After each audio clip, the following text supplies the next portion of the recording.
Hello বন্ধুরা, তোমরা সবাই কেমন আছো? আজকে আমি নিয়ে চলে এসেছি রুই মাছের ভাজা মশলায় পাতলা ঝোলের রেসিপি নিয়ে তোমাদের জন্য, যেটা হবে ভাজা জিরে, লঙ্কা এবং আদা দিয়ে। তো চলো দেখতে থাকো কিভাবে রান্নাটা হচ্ছে। দেখো, আমি প্রথমে কড়াই চাপিয়ে দিয়েছি। এবার কড়াইয়ের মধ্যে দেবো আমি অল্প তেল। কড়াইয়ের মধ্যে আমি দিয়ে দিচ্ছি একটুখানি তেল। এই যে লঙ্কা, এই লঙ্কাটা আমি ভেজে নেব একটু।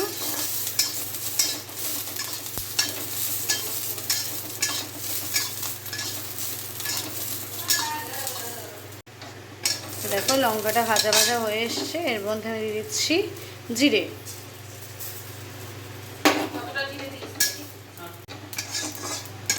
জিরে আর লঙ্কাটাকে আমি ভালো করে ভেজে নেব।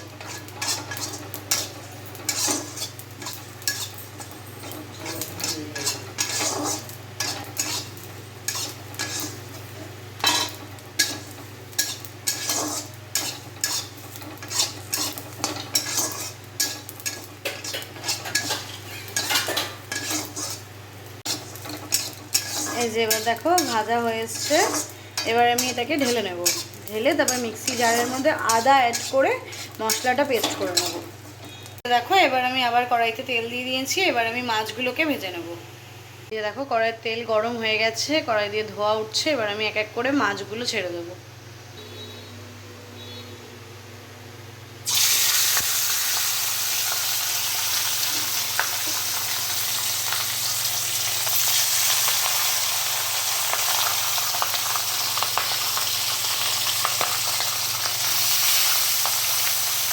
এবার আমি মাছগুলোকে ভালো করে ভেজে নেব। যে আমার সব মাছগুলো ভাজা হয়ে গেছে, এবার আমি এক এক করে তুলে নিচ্ছি। মানে সব মাছগুলো ভাজা হয়ে গেছে আমার। এবারে আমি ঝোলটা করে নেব। জিরে ফোড়ন দিয়ে দিলাম। তারপরে মাছের জন্য আলু কেটে রাখা আছে সেটা দিয়ে দেবো। এ দেখো জিরেটা পুড়ছে, এর মধ্যে এবার দিয়ে দেবো আলু।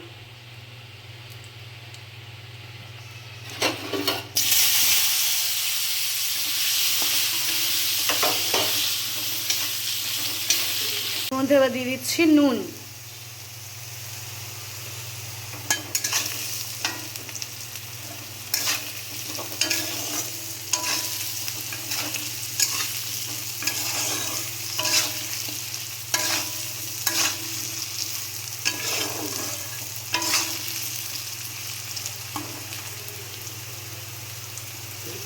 ভাজার মধ্যে হলুদ দিয়ে দেওয়া হচ্ছে।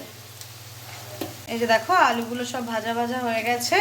এবার এর মধ্যে অ্যাড করে দিচ্ছি জল। আমি যে জিরে আর লঙ্কাটা ভেজে রেখেছিলাম তার মধ্যে আদা অ্যাড করে বেটে নিয়েছি। দেখো ঝোলটা ফুটে উঠেছে টকবক করে। এরপরে আমি এর মধ্যে অ্যাড করে দেব ভাজা মশলা এবং ভেজে রাখা মাছগুলো। এবার আমি এর মধ্যে অ্যাড করে দিচ্ছি ভাজা মশলাটা। এবার ভাজা মশলাটা ভালো করে মিশিয়ে নেব ঝোলের সাথে।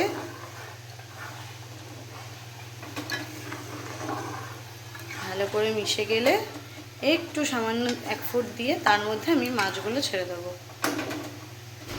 এবার আমি এক এক করে মাছগুলো ঝোলের মধ্যে ছেড়ে দিলাম।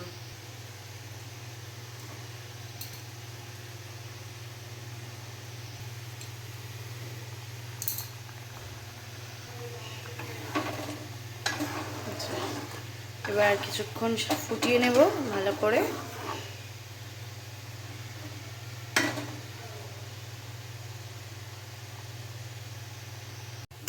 এই যে দেখো ঝোলটা পুরোপুরি ফুটে এসছে, আলুগুলোও সেদ্ধ হয়ে গেছে।